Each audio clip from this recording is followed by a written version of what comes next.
بسم اللہ الرحمن الرحیم۔ عزیز طلباء السلام علیکم، امید کرتا ہوں کہ آپ کے مزاج بخیر ہوں گے۔ مرکبات کا ہمارا سلسلہ چل رہا ہے۔ اس ترتیب میں آج ہم 8واں مرکب پڑھیں گے جس کو مرکب تابع موضوع کہتے ہیں۔ سبق کو شروع کرنے سے پہلے آپ تمام طلباء سے گزارش ہے کہ اگر آپ چینل پر نئے ہیں تو چینل کو سبسکرائب کریں، شیئر کریں اور تمام ویڈیوز کو ترتیب وار مکمل دیکھیں تاکہ آپ کی گرامر کی جو بنیاد ہے وہ مضبوط ہو سکے۔ مرکب تابع موضوع کیا ہوتا ہے؟ یہ مرکب دو لفظوں کا مجموعہ ہوتا ہے، یعنی دو الفاظ آتے ہیں، جوڑے میں آتے ہیں اور دونوں الفاظ بامعنی ہوتے ہیں۔ اس طور پر بامعنی ہوتے ہیں کہ اگر صرف اکلوتا یعنی پہلا لفظ بھی استعمال کیا جائے اور دوسرے کو چھوڑ دیا جائے تو بات میں کوئی فرق نہیں پڑتا، بات پھر بھی مکمل ہے، مخاطب کو بات سمجھ میں آ رہی ہے۔ لیکن ہم محاورتاً جوڑا استعمال کرتے ہیں۔ محاورتاً سے مراد یہ ہے کہ لوگ محاورے کے طور پہ ان کو جوڑے میں ہی استعمال کرتے ہیں، اس لیے ہم بھی استعمال کر لیتے ہیں۔ عمومی طرز گفتگو میں جوڑا استعمال کیا جاتا ہے۔ اب ہم اس کی تعریف دیکھتے ہیں۔ یہ مرکب دو لفظوں کا مجموعہ ہوتا ہے جن میں سے ایک بامعنی لفظ کے ساتھ دوسرا بامعنی لفظ بات میں زور پیدا کرنے کے لیے جوڑ دیا جاتا ہے۔ یہ جوڑ زائد از ضرورت ہوتا ہے، یعنی پہلے لفظ پر بھی اکتفا کیا جا سکتا ہے، دوسرا لفظ اگر آپ نہ بھی استعمال کریں تو بات مکمل ہو جائے گی، سامنے والے کو سمجھ آ جائے گی، لیکن پھر بھی جوڑے کو استعمال کیا جاتا ہے کیونکہ یہ محاورتاً درست ہوتا ہے کہ عام لوگ اسی طرح استعمال کرتے ہیں۔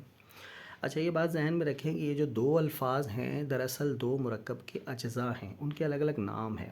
مثلاً پہلا جو جز ہے، پہلا جو لفظ ہوگا اس کو مطبوع کہا جاتا ہے اور دوسرے کو تابع کہا جاتا ہے۔ مطبوع کہا جاتا ہے دراصل امام کو، پیشوا کو، جس کی پیروی کی جاتی ہے اس کو مطبوع کہتے ہیں، اور جو تابع ہوتا ہے وہ پیروی کرنے والا، ماتحت، محکوم، تابع دار۔ بات سمجھ میں آ گئی؟ تو گویا یہاں پہ جو پہلا لفظ ہے وہ پیشوا ہے، وہ امام ہے، اس کی پیروی کی جا رہی ہے، اور پیروی کرنے والا دوسرا لفظ ہے، یعنی پہلا مطبوع اس کو مطبوع اس لیے کہتے ہیں کہ وہ پہلے آ رہا ہے، اور تابع کو تابع اسی لیے کہتے ہیں کہ وہ بعد میں آ رہا ہے، یعنی وہ پہلے والے کی پیروی کر رہا ہے۔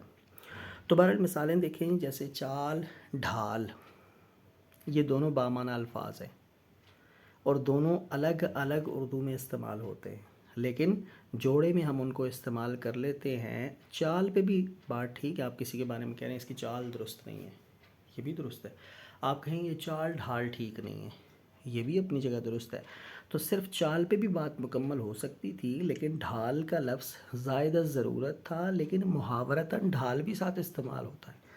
لوگ اکیلا لفظ چال نہیں استعمال کرتے، بلکہ چال ڈھال کہتے ہیں، اس لیے ہم نے جوڑا بنا لیا اور اس کو استعمال کر لیا۔ اب یہ کیا بنے گا؟ مرکب تابع موضوع۔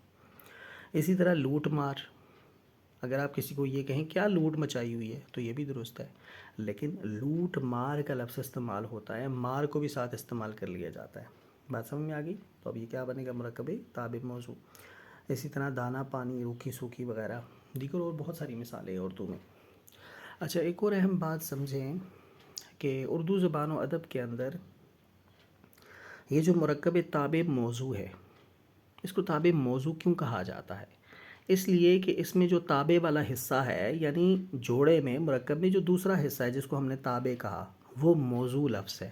موضوع سے مراد کیا ہے؟ بامعنی لفظ ہے، جس کو ہم نے بالکل پہلی ویڈیو میں اگر آپ دیکھیں جو کلمہ تھا، ہم نے یہ کہا تھا کہ لفظ کی دو قسمیں ہیں، کلمہ اور دوسرا ہم نے کہا تھا محمل۔